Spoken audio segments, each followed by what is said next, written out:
By late 1942, the war on the Eastern Front had reached a turning season shaped by exhaustion, industrial mobilization, and competing operational priorities. Germany had driven deep into the Soviet Union in 1941 and, in 1942, shifted its main efforts south toward the Volga and the Caucasus oil region. The Soviet Union, having stabilized key sectors after the winter counteroffensive of 1941 to 1942, sought opportunities to regain initiative through coordinated front-level offensives supported by growing artillery stocks, expanding tank production, an increasing flow of Lend-Lease transport and communications equipment. In the central sector, the German Army Group Center still held a pronounced protrusion west of Moscow, the Belyi Salient. Its eastern shoulder threatened Soviet rail and road corridors, feeding the capital region, and anchored German defenses along the upper Volga and the approaches to Smolensk. For the German command, the salient offered operational leverage and defensive depth. For the Soviet command, it represented a persistent strategic and logistical hazard that had already consumed large forces in repeated attempts to reduce it. Earlier Soviet operations in the Rzhev area, in 1942, had produced limited territorial change, while imposing sustained attrition on infantry and armor formations on both sides. The Belyi sector lay on the western edge of the salient, around the town of Belyi, and the river lines and forest corridors between the upper Dvina and the upper Volga basins. The area combined dense mixed forests, marshy lowlands, and a thin road network. In late November and December, these conditions were shaped by freeze-thaw cycles, snow cover, and short daylight. Such terrain favored prepared defenses, minefields, wire, camouflage strongpoints, and interlocking fields of fire from anti-tank guns and machine guns. It also constrained Soviet reliance on rapid mechanized exploitation because armor and trucks were channeled onto predictable routes and crossings. On the German side, the defense of the salient was dominated by the Ninth Army, commanded by General Oberst Walter Model. Model's headquarters emphasized layered defensive systems, forward outposts, main defensive belts, pre-registered artillery fire, and immediate local counterattacks to seal penetrations before they widened. German divisions in this sector were under strength compared to their 1941 establishment, but they retained experience in defensive battle, a dense anti-tank capability, and the advantage of prepared positions built over many months. Operational reserves were limited, but the Ninth Army's internal system of battle groups allowed rapid reallocation of guns and infantry to threatened sectors. On the Soviet side, the planned offensive in the Rzhev region was prepared as a major winter operation, alongside the better-known encirclement effort near Stalingrad. Soviet High Command aimed to exploit the growing ability to coordinate multiple fronts and to compel German commanders to fight in several decisive places at once. The Kalinin Front was assigned a principal role on the salient's northern and western approaches, with the Belyi Axis allocated to the 41st Army, supported by mechanized and tank elements intended to breach German belts and cut key communications behind the Ninth Army. Soviet forces brought large numbers of field guns and mortars, engineer units for obstacle reduction, and mixed tank fleets including T-34s and lighter T-70, with some heavier tanks used where terrain permitted. Force totals for the broader Rzhev operation vary by archival accounting method, but the scale was substantial. Several 100,000 Soviet personnel across the Kalinin and Western fronts, opposed by a German Ninth Army numbering in the low hundreds of thousands, reinforced by prepared fortifications rather than abundant fresh manpower. At the Belyi sector level, the Soviet assault grouping combined rifle divisions, artillery concentrations, engineer formations, and a mechanized corps intended for exploitation. The German defense relied on infantry divisions in fortified lines with strong anti-tank and artillery support and a doctrine of immediate containment. The civilian dimension in the Belyi and Rzhev areas was defined by occupation, displacement, and the destruction of local infrastructure. Many settlements near the front had already been depopulated or damaged by earlier fighting. Remaining civilians faced requisitioning, forced labor, and intermittent artillery fire. Partisan activity existed in rear areas, but was limited by the density of German security measures and the harsh winter environment. For Soviet planners, every bridge, road junction, and rail spur mattered for supplying ammunition and fuel forward. For German defenders, the same infrastructure was essential to shifting reserves and maintaining continuous lines during a winter siege-like struggle. This was the setting for Operation Mars in the Kalinin front sector, an attempt to puncture and unravel a mature German defensive system around Belyi. At the same time, another Soviet operation sought decisive results far to the south. The contrast in objectives, terrain, and enemy preparedness would shape outcomes from the first hours of the assault. The offensive timetable for Operation Mars was set for late November 1942, when stable frost was expected to improve cross-country movement and allow engineers to work under cover of snow and darkness. In the Kalinin front sector, the Belyi axis was designated for a breakthrough effort by the 41st Army. The immediate operational problem was clear. German defences west and northwest of Belyi were not a thin screen, but a defended zone built over months, with multiple trench lines, mine belts, and anti-tank positions tied to forest edges, villages, and road junctions. On the Soviet side, command responsibility in the sector ran from Kalinin Front headquarters down to the 41st Army and the subordinate rifle divisions assigned to crack the first defensive belts. Behind them, mechanized and tank elements were positioned to exploit any rupture. The opening concept relied on artillery and mortar concentrations to suppress German strongpoints, followed by infantry assaults supported by tanks and engineers, tasked with clearing lanes through mines and obstacles. In planning, the first day was expected to produce a breach deep enough to release mobile forces toward the German rear and disrupt the road system feeding the 9th Army. German command in the sector belonged to the 9th Army under Walter Model. The defense was organized to absorb an initial artillery strike and then respond with pre-planned fires and counterattacks. German infantry units occupied forward positions designed less to hold every meter than to delay, identify the main Soviet effort, and channel it into kill zones. Anti-tank guns were sighted to cover the limited routes by which Soviet armor could pass through forests and across frozen marshes. Artillery batteries were registered on likely assembly areas and crossings, allowing rapid concentration of fire once Soviet infantry and engineers exposed themselves. The opening movements began on the 24th of November 1942. Soviet units advanced from their jump-off positions into terrain that immediately reduced coordination. Snow and forest cover limited visibility, and the scarcity of roads concentrated movement, making units vulnerable to artillery and mortars once detected. Engineers attempted to open passages through minefields, but in many places the exact pattern of mines and wire had to be discovered under fire. Infantry attacks frequently became fragmented as companies lost contact in wooded areas, while tanks were forced to move in narrow corridors where German anti-tank guns could engage at short ranges. In the first hours and days, Soviet artillery achieved local suppression but could not consistently neutralize well-camouflaged German firing points. German troops often shifted between prepared positions, reappearing after bombardments to engage assault waves. Where Soviet rifle units gained footholds in forward trenches, the next problem emerged, expanding the breach beyond a narrow penetration. In this defensive system, a shallow break-in did not automatically translate into operational freedom. German units, supported by quick reaction groups, focused on isolating Soviet spearheads and attacking flanks along forest tracks and village approaches.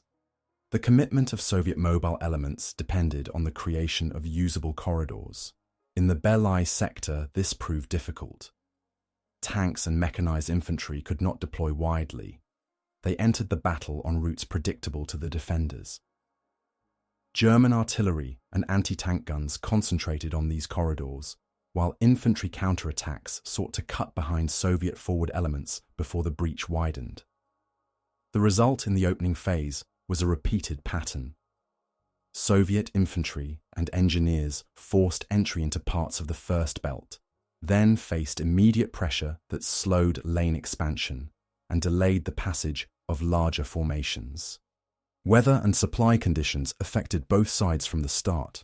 Soviet forces required steady delivery of ammunition for sustained artillery fire and fuel for any mechanized exploitation, but the forward road network was limited and easily disrupted by shelling.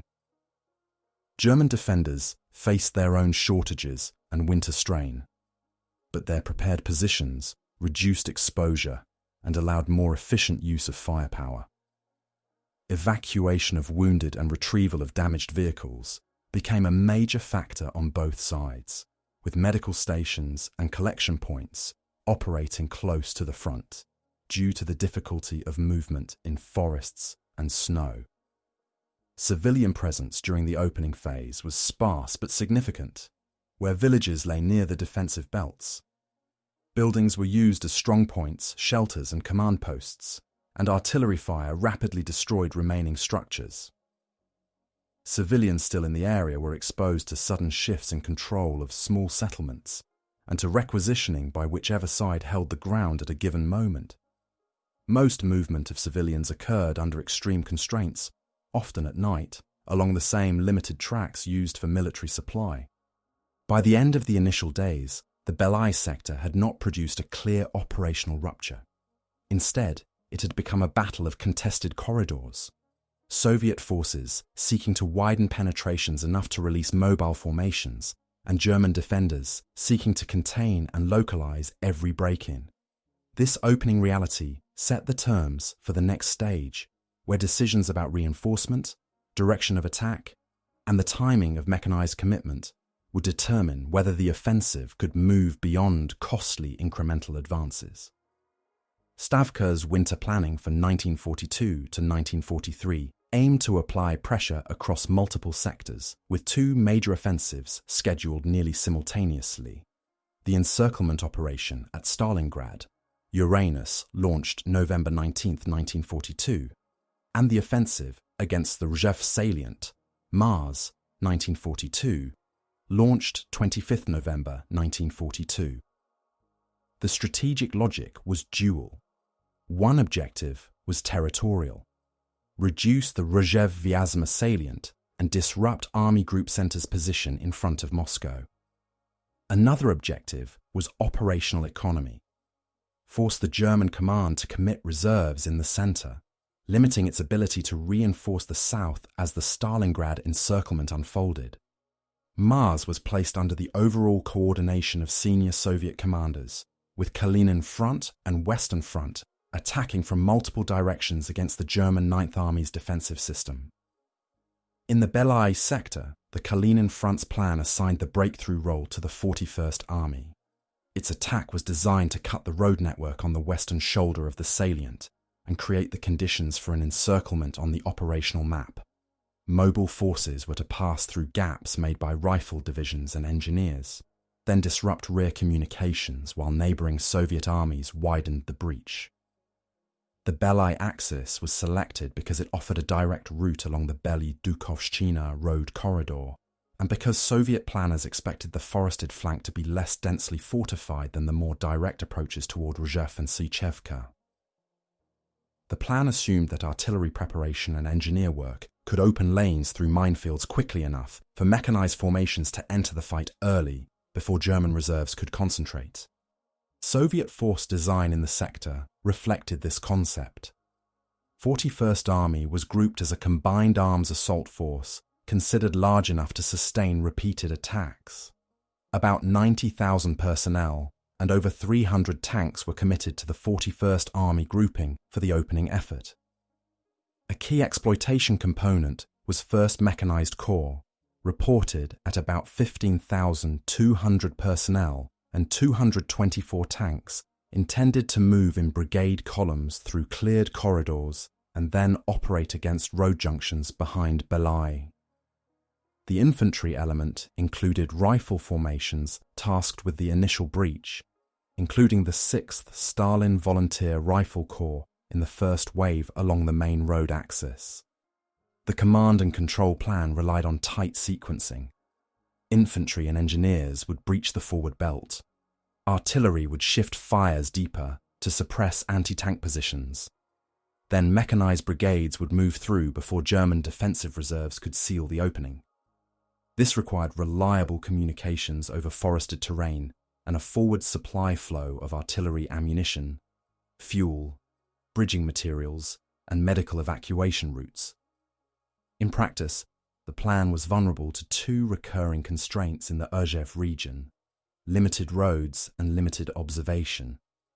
Poor visibility reduced the ability to adjust artillery fire, and the same narrow tracks needed for tank columns were also needed for ammunition trucks, engineer equipment, and casualty evacuation. German planning in the sector was defensive by design.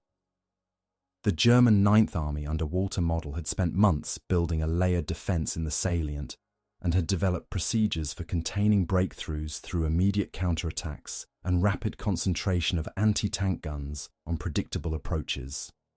At Belyi, German defences were organised under the Ninth Army's local corps structure, with strongpoints and anti-tank zones tied to villages and road junctions, and with the expectation that Soviet armour would be funneled along a small number of usable corridors. A critical planning asymmetry shaped what would follow. Soviet operational designs required a widened breach to release mobile forces. German defensive designs aimed to allow a breach to occur, then isolate it before it became wide enough to support sustained supply and artillery support for the attackers. The Belyi plan, in particular, depended on resisting the pull of the town itself. Soviet orders sought movement past fortified points to reach the road network, while German intentions emphasized holding Belyi as a hinge and using it as an anchor for counterattacks into the flanks of any Soviet penetration. By the time the offensive began, both sides understood the stakes differently. For Stavka, Mars had to achieve either a reduction of the salient or a fixation of German reserves consistent with the broader winter campaign. For Model's Ninth Army, the priority was to keep the defence coherent through controlled withdrawals, local counterblows, and retention of key nodes like Belyi long enough for operational reserves to arrive. The opening phase would test whether Soviet sequencing and logistics could outpace a mature German defensive system built for containment. The first engagements in the Belyi sector unfolded as a series of close-range fights for forest tracks, village edges, and the few road junctions that controlled movement. On 24th November 1942, 41st Army opened with concentrated artillery and mortar fire against the forward German belt west of the Luchesha River line and along the approaches toward Belyi. Infantry assault groups moved forward behind engineers tasked with cutting lanes through minefields and wire.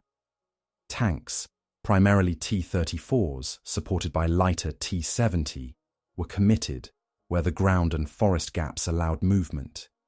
German defenders in Model's Ninth Army sector responded with a pattern that emphasized survival through dispersion and reoccupation. After Soviet bombardments lifted, forward positions reappeared as active firing points, often from dugouts and reverse slope emplacements, that reduced the effect of shelling. Anti-tank guns engaged along predictable corridors, road exits from forests, bridge approaches, and the edges of frozen marshes. The first Soviet penetrations tended to be narrow, because units advancing off the roads were slowed by snow, limited visibility, and the need to keep contact between infantry, tanks, and engineers. In the opening days, Soviet rifle formations forced entry into parts of the first defensive belt and seized a number of small settlements and field fortifications. These gains mattered tactically because they created initial bridgeheads for the next wave, but they did not immediately translate into a wide breach. German artillery, pre-registered on likely assembly areas, shifted quickly onto cleared lanes and crossings once engineer teams exposed their work.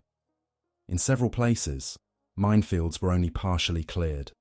leaving single-lane passages that became congestion points for tanks and supply vehicles. The commitment of mobile forces began under these constraints. Soviet planning required that mechanized columns pass through the infantry breach early enough to disrupt the German rear before local counterattacks closed the corridor. Elements of 1st Mechanized Corps were fed forward through the available openings, moving in brigade groups with tanks, motorized infantry, and supporting guns. Their immediate tasks were operational rather than positional: cut roads, overrun supply points, and prevent German infantry divisions from restoring a continuous line around Belyi. Movement, however, remained channelized. Where the corps advanced, it did so along a small number of routes that the defenders could target with anti-tank guns and artillery. German reaction during the first engagements relied on containment rather than immediate large-scale withdrawal. Local counterattacks struck at the shoulders of Soviet penetrations, aiming to sever the connection between forward assault battalions and the route by which tanks and ammunition were arriving. These actions often used small battle groups formed around infantry companies, assault guns, or a limited number of tanks, and a dense allocation of anti-tank guns positioned to fire into the corridor from both sides. The tactical objective was to prevent Soviet armor from spreading laterally into the forest and to force Soviet units into repeated fights for the same junctions. By the end of the first week, the battle's geometry had become defined by two competing realities. Soviet forces had inserted mobile elements into the German defensive zone and had achieved limited depth in selected areas, but the corridor remained narrow and vulnerable. German forces had not restored the pre-24th November front line everywhere, yet they had limited Soviet freedom of maneuver by keeping the penetration under continuous fire and by contesting the supply routes feeding it. As a result, Soviet tank losses accumulated not only from direct anti-tank fire, but also from immobilization and recovery failures. Damaged vehicles could not be removed quickly through single-lane tracks under artillery observation. Civilian impact in the first engagements was concentrated in the villages that served as anchors for strongpoints. Houses and barns were used as field positions, medical shelters, and ammunition caches, then rapidly destroyed by shelling and fires. Civilians remaining in the area faced abrupt changes in control of small localities and the immediate demands of military presence. Requisition of food, forced labor for digging or hauling where possible, and displacement into forests or cellars during artillery exchanges. The limited road network meant that military traffic dominated movement. Civilian evacuation, where it occurred, was often on foot and under winter conditions. Morale and expectations differed sharply across the fronts of the same war week. Soviet soldiers in the central sector entered Mars knowing that a major encirclement operation had already begun in the south on November 19th, and many expected similar results from another winter offensive. In the Belyi sector, early penetrations reinforced this belief, but the tempo of German containment and the repeated need to reopen blocked lanes imposed a different rhythm. Progress measured in kilometers along contested corridors, rather than a rapid operational collapse. German troops, facing repeated assaults and heavy artillery, also operated under strain, but the coherence of prepared defences and the immediate availability of counterattack procedures supported the belief that penetrations could be localised and reduced. These first engagements did not decide the outcome, but they fixed the battle's central problem. The offensive depended on turning narrow breaches into a sustained, supplied opening large enough for mechanised forces to operate, while the defence depended on keeping every Soviet advance confined to corridors that could be cut, shelled, and counterattacked before it became operationally decisive. In the days after the initial break-ins, the Belyi sector shifted from an assault against fixed belts into a contest over a narrow penetration that both sides treated as decisive. Between 27th November and the first week of December 1942, 41st Army continued to push depth and width at the same time, deepen the corridor enough to threaten the road network around Belyi, and widen it enough to keep fuel, ammunition, and artillery forward. These requirements competed with each other. The deeper Soviet mobile elements moved, the more they depended on a single supply throat that German artillery and counterattacks could disrupt. As 1st Mechanized Corps advanced through available lanes, it encountered the defensive logic of the 9th Army system. German units did not need to defeat Soviet armor in open maneuver. They needed to deny lateral expansion and then sever the corridor behind it. Counterattacks increasingly targeted shoulders rather than the tip. Small battle groups struck at forest junctions and villages that controlled the only usable tracks, aiming to cut communications between forward mechanized brigades and the rifle divisions still fighting in the First Belt. Soviet reports and later reconstructions describe a repeated sequence. A Soviet thrust gains several kilometers, German counterfire and counterattacks narrow the passage. Then Soviet engineers and infantry must fight again to reopen the same route for supply columns and casualty evacuation. By early December, the operational crisis became visible in logistics. The forested terrain and limited roads forced Soviet fuel and ammunition movement into predictable patterns. When German artillery interdicted these routes, forward units began to ration fuel and artillery support became less continuous. Recovery of damaged tanks became a major determinant of strength. Immobilized vehicles often could not be towed out under fire, and the pool of operational tanks declined faster than replacements could reach the forward lanes. The effect was cumulative. A mechanized formation designed to fight in depth increasingly fought as dispersed groups around junctions and villages, using tanks as mobile fire support rather than as a mass capable of operational exploitation. Weather amplified every constraint. Snow and frost supported movement across some ground, but frequent churn from tracked vehicles and shelling created broken surfaces and blocked tracks. Short daylight reduced observation for artillery adjustment and air support, while cold increased non-combat losses, exposure, equipment failures, and medical complications during evacuation. Both sides faced these problems, but the attacker was more exposed because engineers, ammunition teams, and casualty carriers had to move forward into interdicted corridors rather than remain under prepared cover. Command pressures rose in parallel. The Soviet concept required tight sequencing between rifle divisions clearing the belts and mechanized brigades exploiting. As the corridor narrowed and widened repeatedly, coordination became intermittent. Units arriving late were often committed piecemeal to stabilize shoulders or reopen tracks, rather than to continue the planned push past Belyi. German command, by contrast, emphasized local initiative within a coherent defensive design, hold key nodes, counterattack shoulders, and prevent the penetration from maturing into a broad front. The defense accepted temporary losses of outposts and some villages, as long as the Soviet advance remained confined. Civilian effects intensified wherever the fight shifted from field positions to settlements. Villages that controlled tracks became contested strongpoints and were repeatedly shelled. Buildings used for shelter, medical collection and command posts were destroyed or abandoned. Civilians still present faced winter displacement into forests, cellars, or improvised shelters, with movement constrained by the same roads dominated by military traffic. Food stocks and livestock were requisitioned when found, and the presence of mines and unexploded ordnance rapidly made return to destroyed villages difficult even when the front line shifted away. Casualties rose with the tempo. The Belyi battle did not produce a single moment of collapse. It produced sustained attrition in repeated assaults, counterattacks, and interdicted supply movements.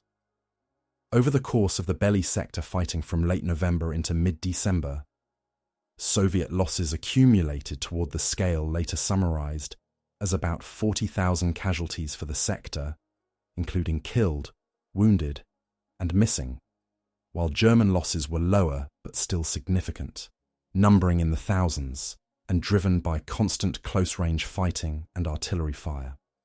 The difference reflected the defensive advantage of prepared positions, and the attacker's exposure during obstacle reduction and corridor maintenance. By mid-December, the crisis was structural rather than temporary.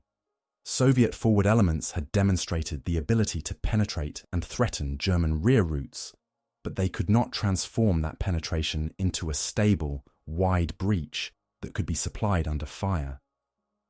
German forces had endured repeated shocks, but preserved the central requirement of Model's defense: keep the front coherent by local containment, even at the cost of losing and retaking the same ground multiple times. The stage was set for the peak period of fighting, when both sides would commit their remaining reserves not to create a new battle, but to decide whether the existing corridor would be expanded, sealed, or reduced.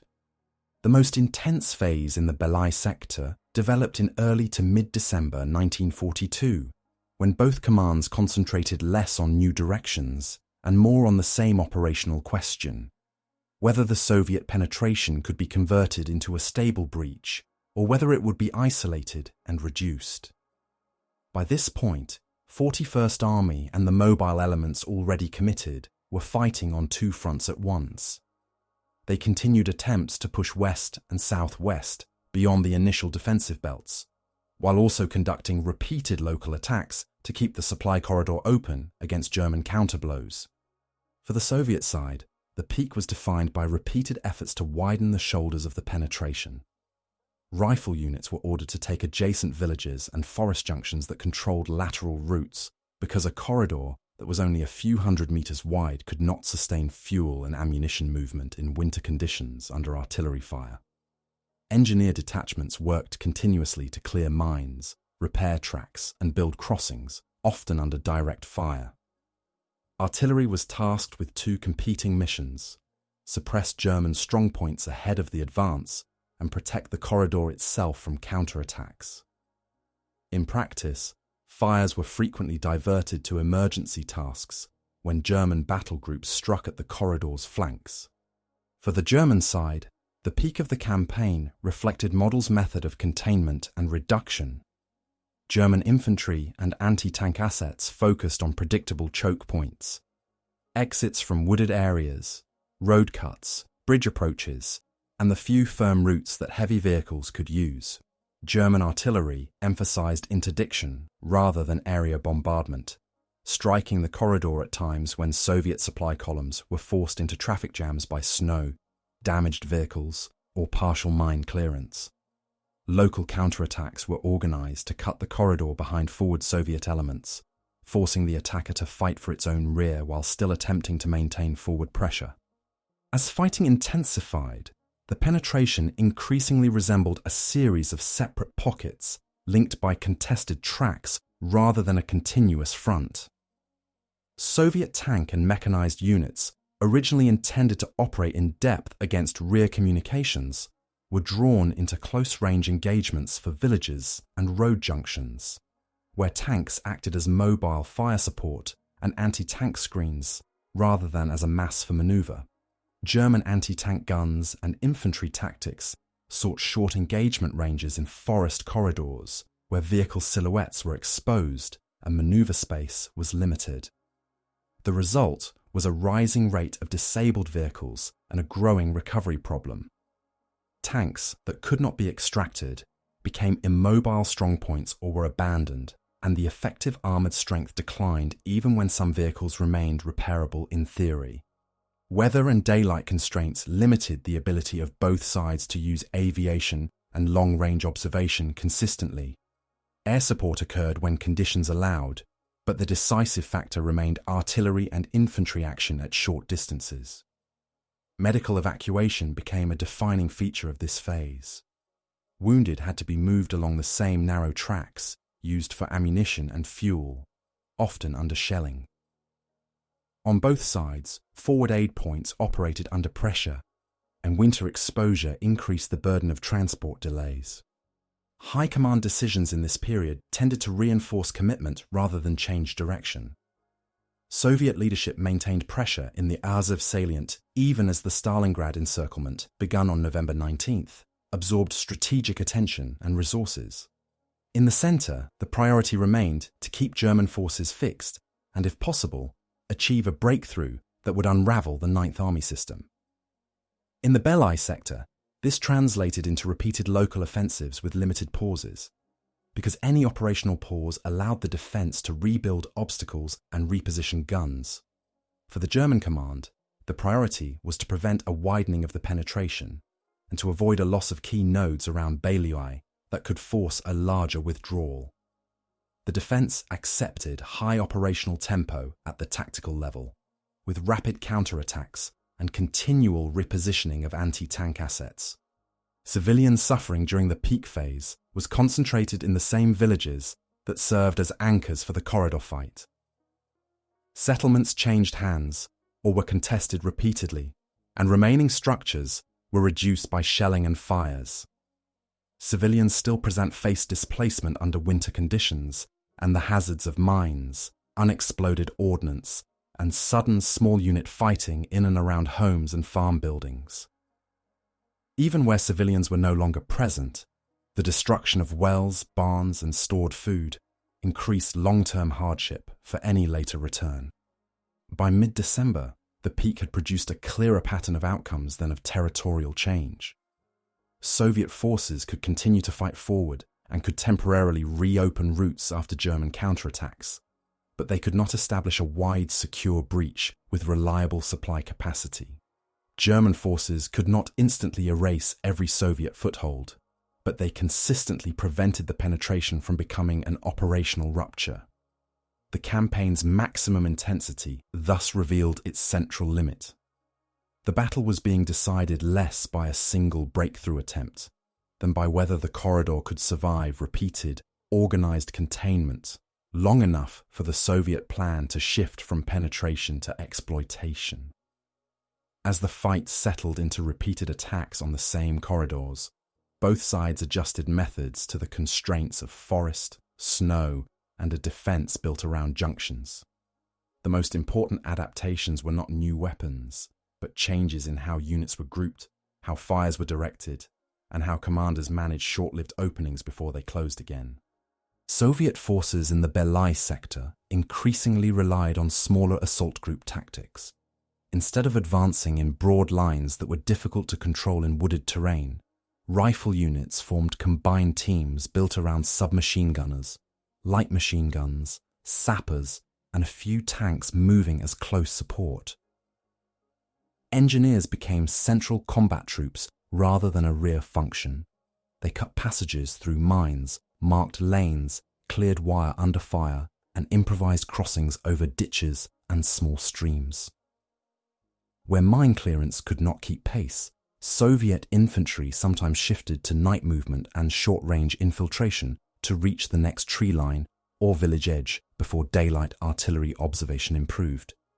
Artillery employment also adapted. Early plans emphasized preparatory fires against the first belt, but corridor warfare forced a different routine.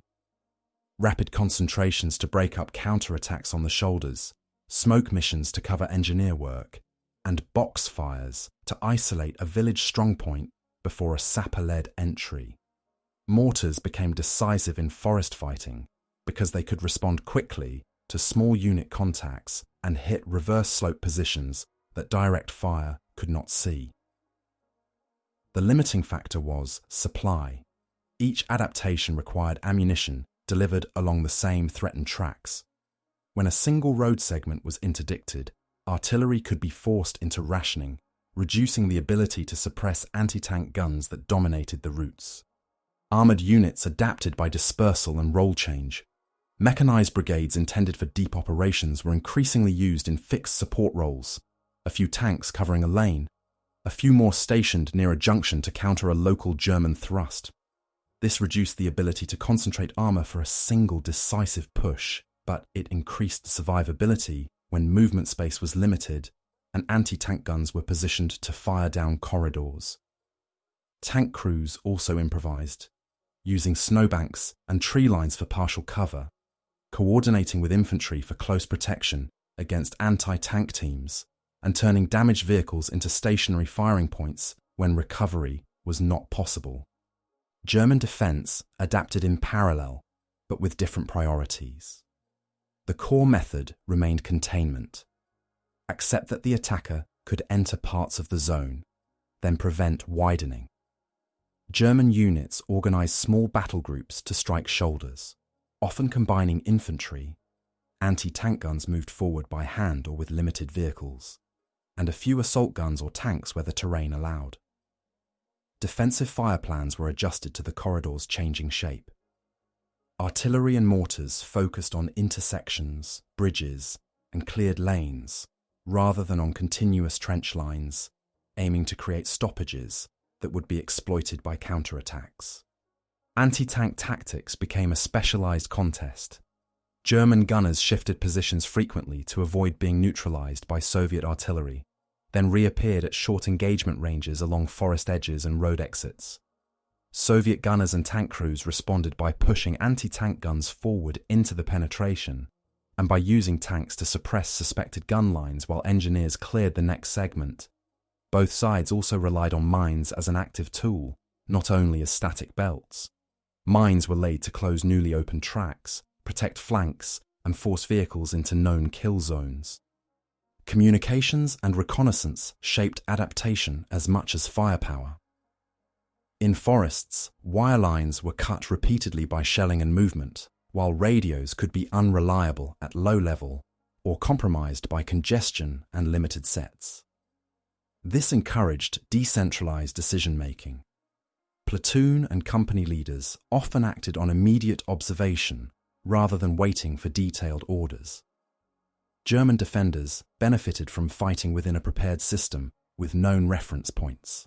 Soviet attackers faced the added problem of navigating through partially mapped obstacles while maintaining unit cohesion in snow and darkness. The psychological toll followed the same pattern of repetition. Soviet assault troops faced recurring exposure during mine clearance and during attempts to reopen blocked lanes for fuel and evacuation. German infantry faced recurring close-range assaults on small strongpoints, often with limited sleep, frequent displacement between positions, and constant artillery pressure. In both armies, the cycle of taking and retaking the same village or junction altered morale expectations. Success was measured in keeping a corridor open for another day or preventing it from widening rather than in clear territorial milestones. Civilians, where still present, experienced adaptation as escalating restriction. Movement became more dangerous as mines spread and as shells fell on predictable road routes. Homes and outbuildings were repeatedly requisitioned as shelters, aid points, or firing positions, then abandoned or destroyed. The longer the corridor battle continued, the more the landscape accumulated hazards that outlasted the operation.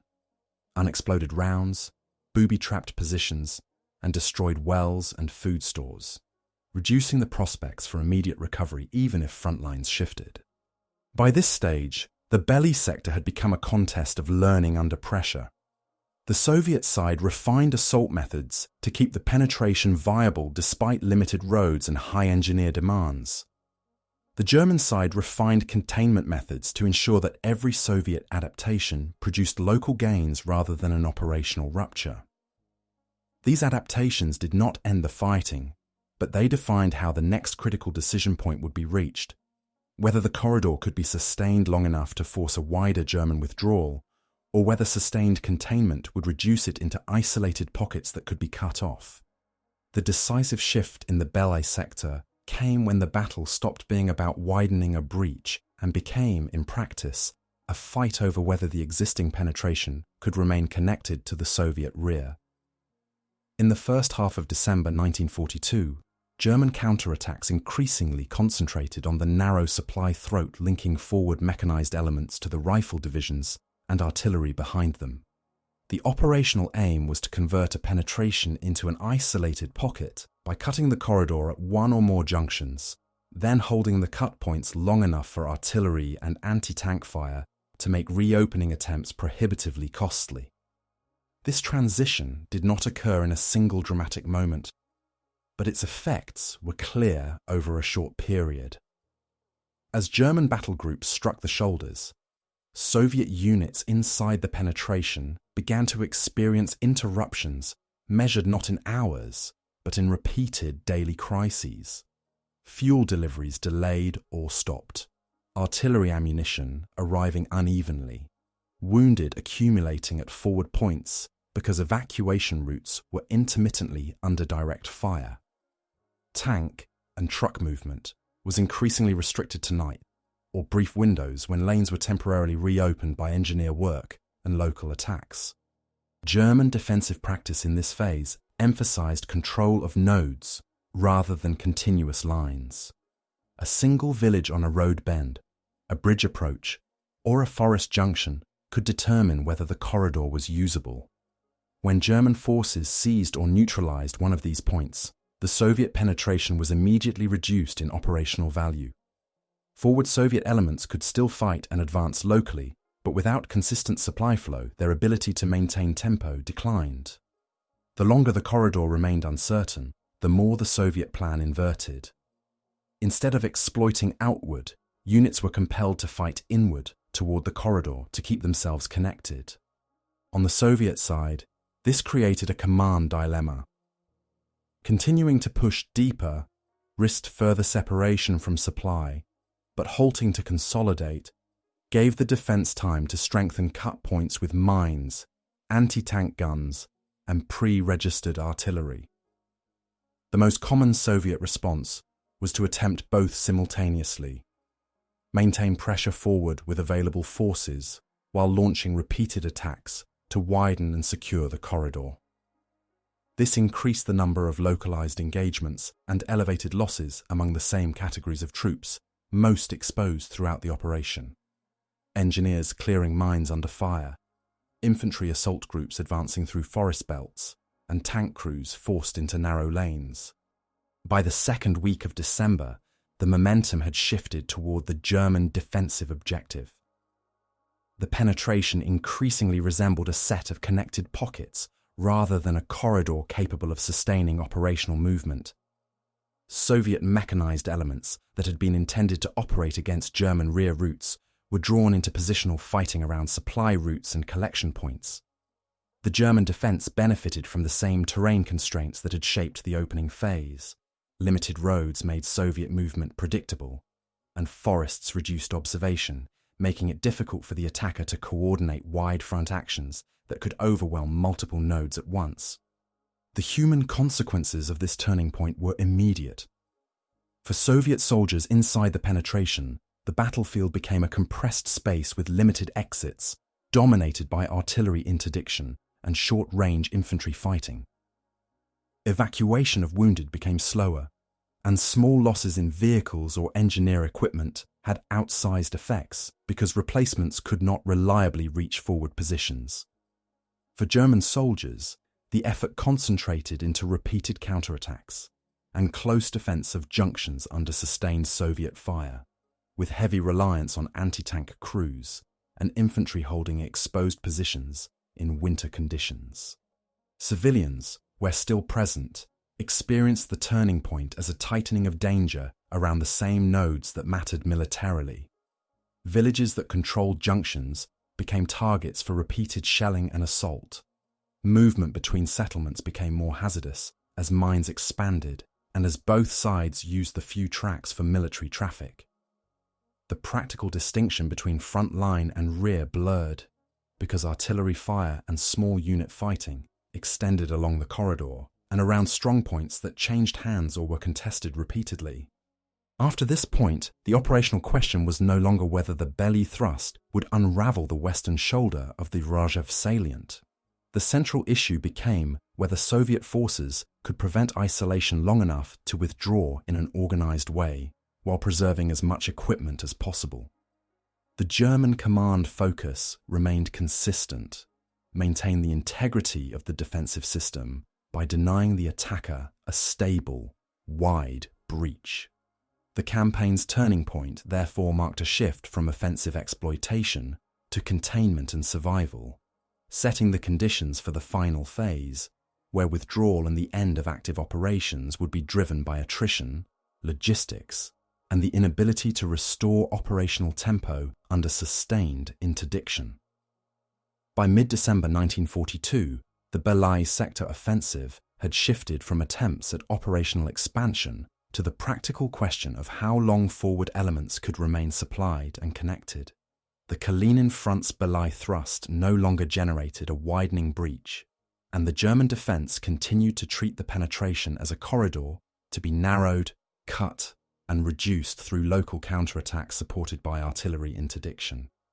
In the days leading up to 20th December 1942, Soviet command decisions increasingly emphasized stabilizing the situation and extracting forces without allowing them to become isolated.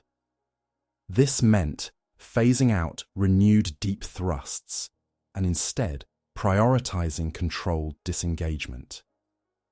Withdrawal in forest terrain required sequenced movement. Rearguard infantry held junctions and village edges while engineers kept lanes passable. Artillery fires were used to cover road exits and slow German pursuit. Medical and logistics convoys moved during limited windows when the corridor could be kept open. Units that had advanced furthest were often required to fight back toward their own supply routes before they could pull out in order. The withdrawal did not resemble a single retreat line. It unfolded as repeated local actions in which small pockets were emptied or reduced, and then the next line of junctions was contested. Soviet forces attempted to recover damaged vehicles and artillery where possible, but the same conditions that had limited mechanized exploitation limited recovery. Tanks and trucks disabled in narrow lanes were difficult to tow under fire. A portion of equipment was evacuated, a portion repaired in place, and a portion left behind when movement was blocked or when engineer resources were concentrated on keeping personnel routes open. German forces pursued within the limits of their defensive purpose. The Ninth Army's intent was not a long pursuit into open ground, but the restoration of the defensive system around Belyi and the elimination of penetrations that threatened road control. German units focused on retaking contested villages and junctions, sealing off remaining Soviet footholds, and re-establishing continuous belts with mines and strongpoints. Where Soviet rearguards resisted, fighting continued at short range with artillery and mortars shaping movement. Once Soviet forces disengaged from a sector, German engineers and infantry worked to reset obstacles and reinforce key nodes against renewed assault. Territorial results in the Belyi sector remained limited relative to the scale of the effort. Localities changed hands repeatedly during the operation, and some forward positions were altered, but the broader operational geometry of the Zhukov salient remained intact after the fighting ended in late December.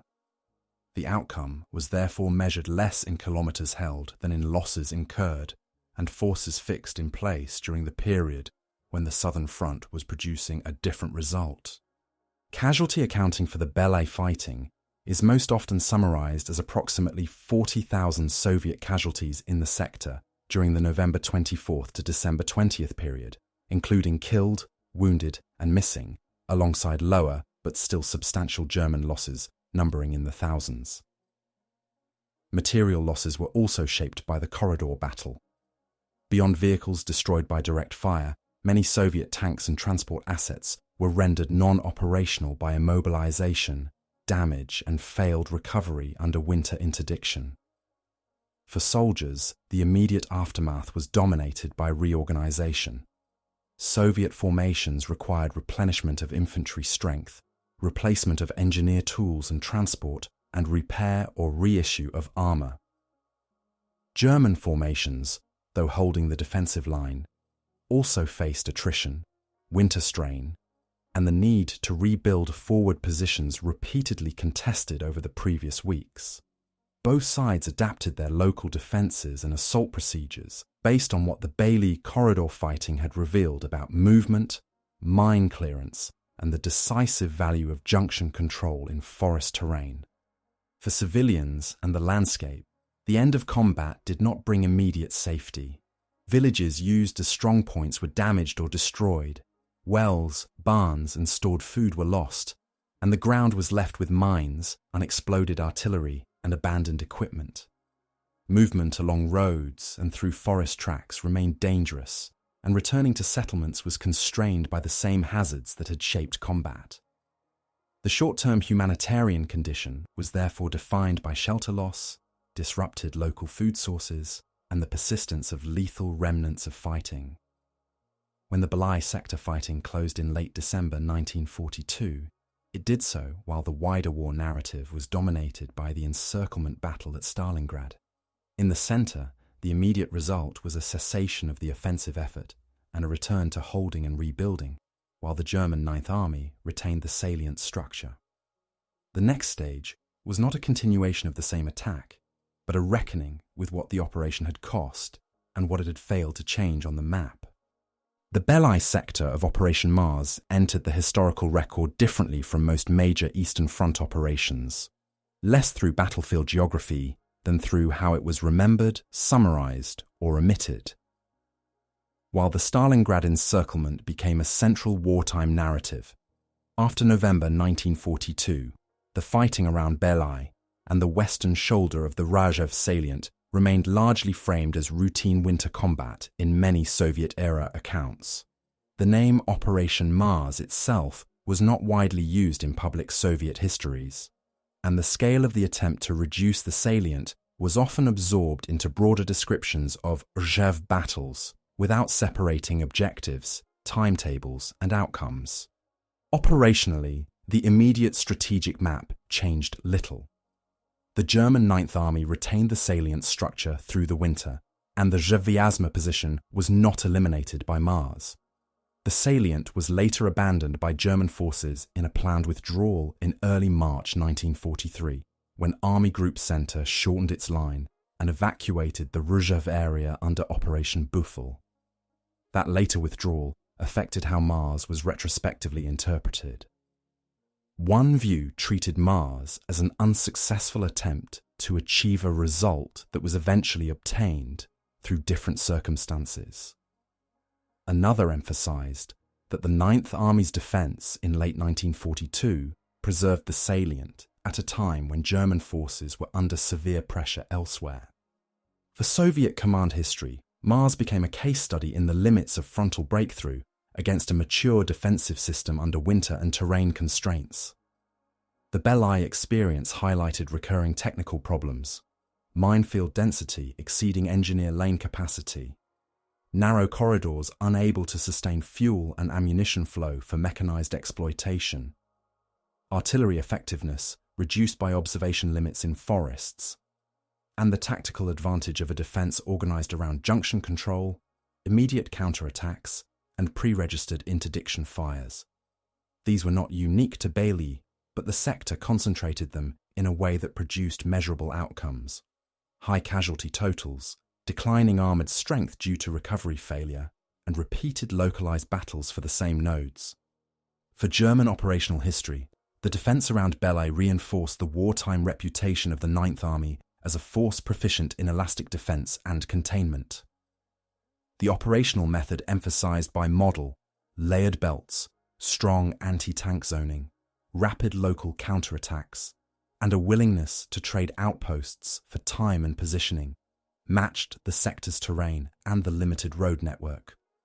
At the same time, German sources also reflect that the defence required continuous high tempo, suffered winter attrition, and depended on the ability to concentrate firepower at decisive points rather than on abundant manpower. The comparison with Operation Uranus shaped Mars's longer-term meaning. Uranus succeeded through a different operational geometry: a wider operational space, attack against weaker flanks, and a focus on deep encirclement enabled by mobility and exploitation. At Belyi, the attacker faced a prepared defence in restrictive terrain where mobility was channelized and where operational depth could not be converted into sustained manoeuvre without widening the corridor. The contrast did not imply a single causal explanation, but it clarified that Soviet successes in late 1942 were not uniform outcomes of the same model. They depended on enemy dispositions, terrain, and the ability to sustain exploitation after the first breach. Mars also influenced debates about Soviet strategic intent.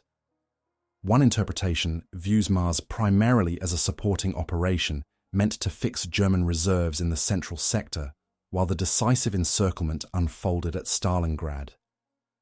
Another treats Mars as a co-equal strategic offensive intended to reduce Army Group Centre's key position, with fixation as a secondary benefit rather than the main purpose.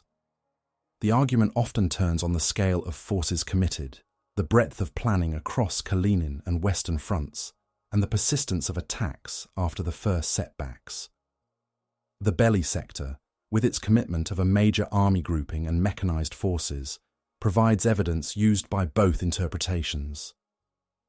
It demonstrates both the seriousness of the attempt and the extent to which the battle became a fixation fight once containment was established.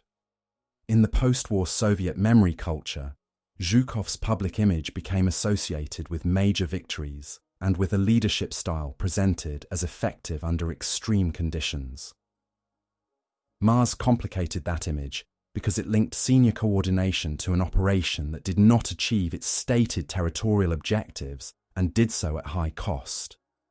As archival access expanded and research widened after the end of the Soviet period, Mars received greater attention in both Russian and Western scholarship. That shift did not produce a single consensus, but it changed the balance of what could be discussed. Casualties, operational orders, and sector-level outcomes, like Belyi, became part of a broader reassessment of the winter of 1942 to 1943. The legacy of the Belyi Salient, therefore, is not only a measure of ground taken or held. It is a reminder that simultaneous operations in the same season can produce opposite results under different conditions, and that reputations built on success can obscure parallel episodes where planning, terrain, and enemy preparedness produced limited gains. For the soldiers who fought there, the defining experience was not a single decisive day, but weeks of corridor warfare, engineer work under fire, repeated assaults on junctions, and the practical limits of supplying mechanized forces through a narrow winter penetration. For historians, Belyi remains a key lens for understanding how the Eastern Front's outcomes were shaped as much by operational constraints and defensive systems as by ambition and high command intent.